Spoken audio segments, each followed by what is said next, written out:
சரிங்களா? ஸோ நீங்க இந்த எக்ஸாம் எழுத போறது வந்து உங்களுக்கான எக்ஸாம் மட்டும் இல்லை, உங்களோட ஃப்ரெண்ட்ஸ் உங்க கூடவே எக்ஸாம் எழுதி நல்லா பண்ணிருக்கேன் அப்படின்னு சொல்லிட்டு கிளியர் பண்ணாம போயிருப்பாங்க பார்த்தீங்களா? ஸோ அவங்களுக்காகவும் சேர்த்து தான் நீங்க எக்ஸாம் எழுத போறீங்க. ஸோ இதில் ரொம்ப ரொம்ப முக்கியமான ஒரு விஷயம், மற்ற பிஓ காட்டிலும் இந்த எஸ்பிஐ பிஓல என்ன இருக்கும் அப்படின்னு பார்த்தீங்க அப்படின்னா, ஆல்ரெடி எழுதுனவங்களுக்கு நல்லாவே தெரிஞ்சிருக்கும். ஆப்டிடியூடா இருக்கட்டும், ரீசனிங்கா இருக்கட்டும், எந்த அளவுக்கு டஃபா இருக்கும் அப்படின்ற விஷயம்.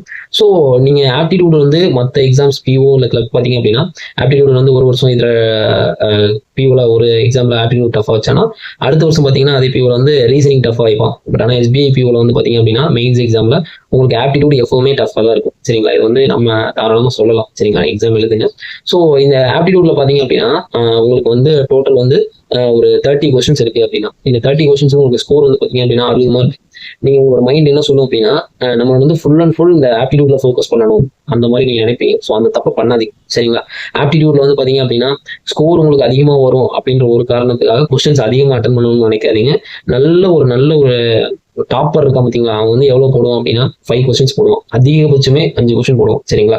ஸோ நீங்க என்ன பண்ணுங்க அப்படின்னா 3 கொஸ்டின் சூஸ் பண்ணுங்க. சரிங்களா? ஜஸ்ட் 3 கொஸ்டின்ஸ், இந்த 3 கொஸ்டின் மட்டும் சூஸ் பண்ணி, அதாவது அந்த டாபிக் உங்களுக்கு நல்லா தெரிஞ்ச டாபிக்கா இருக்கும். சரிங்களா? அது மட்டும் சூஸ் பண்ணி 3 கொஸ்டின் மட்டும் போடுங்க.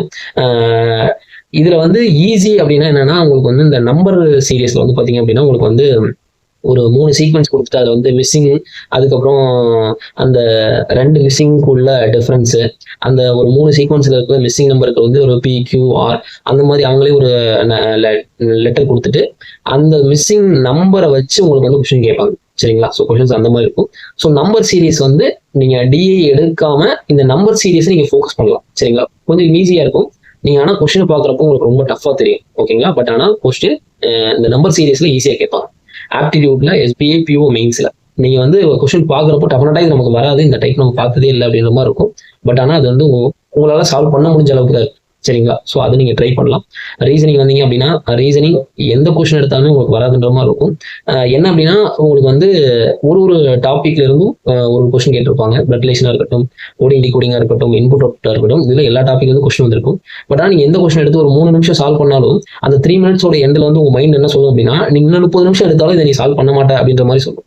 அப்போ என்ன ஆகும் அப்படின்னா ரீசனிங் செக்ஷனே எங்க வச்சுக்கிறாங்க அப்படின்னு பாத்தீங்கன்னா, உங்களை வந்து டவுன் பண்ணுவாங்க. உங்களோட அந்த பாசிட்டிவ் வந்து பார்த்தீங்கன்னா நெகட்டிவா மாத்திடுவாங்க. சரிங்களா?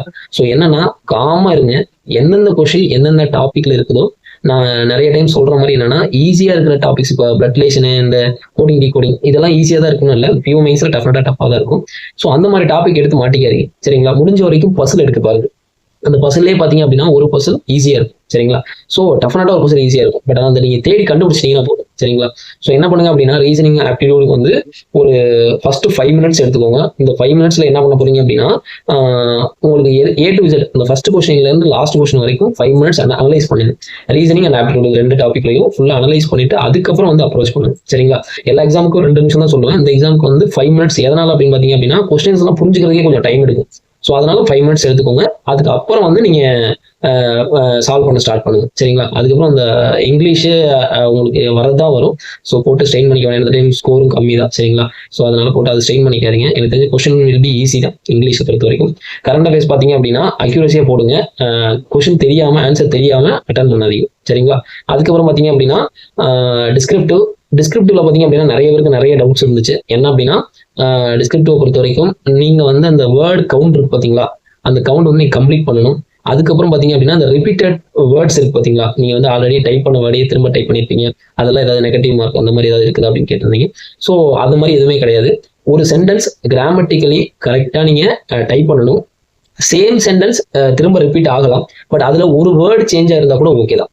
ஓகேங்களா? ஸோ ஃபர்ஸ்ட் விஷயம் டிஸ்கிரிப்டிவ்ல என்ன அப்படின்னா கீழே உங்களுக்கு வேர்ட் கவுண்ட் கொடுத்துருப்பாங்க. அந்த வேர்ட் கவுண்டை நீங்க கம்ப்ளீட் பண்ணிடுங்க. இது கம்ப்ளீட் பண்ணிட்டீங்கனாலே உங்களுக்கு வந்து ஒரு ஆவரேஜ் ஒரு டீசென்டான மார்க் கிடைச்சி. அதுக்கப்புறம் செகண்ட் திங் என்ன அப்படின்னா ஸ்பெல்லிங் மிஸ்டேக்.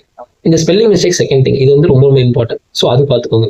அதுக்கப்புறம் தேர்ட் திங் தான் வந்து பாத்தீங்கன்னா உங்களுக்கு கிராமட்டிக்கல் எரர். இந்த ஃபர்ஸ்ட் 2 இந்த வேர்ட் கவுண்ட் அதுக்கப்புறம் ஸ்பெல்லிங் மிஸ்டேக் இது இல்லாம நீங்க போட்டீங்கனாலே உங்களுக்கு வந்து ஒரு ஆவரேஜ் மார்க், அதாவது ஒரு 50% ஆஃப் மார்க் கிட்ட உங்களுக்கு வந்து. சரிங்களா? ஸோ அதுக்கு அப்புறம் தான் வந்து பாத்தீங்கன்னா கிராமட்டிக்கல் எரர், கண்டென்ட் இதெல்லாம் பார்ப்பாங்க. ஸோ எனக்கு ஒண்ணுமே தெரியல, டிஸ்கிரிப்டிவ் வந்து எஸ்ஏ ரைட்டிங் இதெல்லாம் தெரியல அப்படின்னா நீங்க வந்து உங்களுக்கு ஏதாவது ஒரு விஷயம் தெரிஞ்சிருக்கு. ஸோ அதுல அந்த கண்டென்ட் பேஸ் பண்ணி அதை இடையில அங்கங்க போட்டு ஃபில் பண்ணிக்கோங்க. சரிங்களா? எனக்கு ஒண்ணுமே தெரியல அப்படின்ற பட்சத்தில். சரிங்களா? இதுல இன்னொரு இம்பார்ட்டன்டான விஷயம், இது வந்து கொஞ்சம் அந்த ஏன்னா ஏஐ வச்சு தான் உங்களுக்கு வந்து அந்த வேல்யூஸ் பண்ணுவாங்க. ஸோ என்ன பண்ணலாம் அப்படின்னா, இந்த டேட்டா பேஸ்டு கொடுக்குறப்போ உங்களுக்கு மார்க் வந்து எக்ஸ்ட்ரா கிடைக்கும். டேட்டா பேஸ்ட் அப்படின்னா, இப்போ லாஸ்ட் இயர் எடுத்த சர்வேயா இருக்கட்டும், இல்ல ரீசெண்டா உங்களுக்கு தெரிஞ்ச ஒரு பெர்சன்டேஜ் வேல்யூவா இருக்கட்டும், அந்த மாதிரி நீங்க கொடுக்குறப்போ உங்களுக்கு வந்து எக்ஸ்ட்ரா மார்க் கிடைக்கும். சரிங்களா? ஸோ அதையும் வந்து கன்சிடர் பண்ணிக்கோங்க.